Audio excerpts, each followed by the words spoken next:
एकदा एक चोर घरात घुसला, पण त्याला तिथं जे मिळालं त्याने त्याचं आयुष्यच बदलून टाकलं। ही गोष्ट आहे एका चोराची।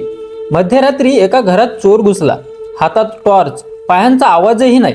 तो हळूच कपाट उघडतो, पैसे दागिने घेतो, तेव्हा मागून एक आवाज येतो, घे रे जे हवंय ते, पण पाण्याची बॉटली तरी दे।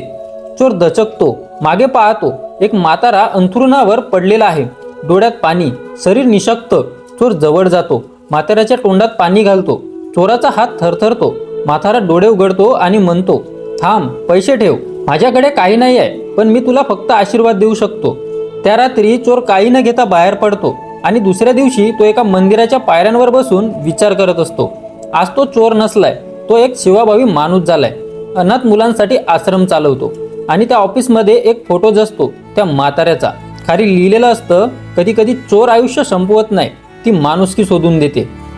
मित्रांनो, शिकवण कधीही मोठ्या माणसांकडून मिळेल असं नसतं, ती आयुष्याच्या चुकांमधूनही मिळते। मी होतो आर जे नूतन, भेटूया पुन्हा अशाच एका नवीन स्टोरीमध्ये।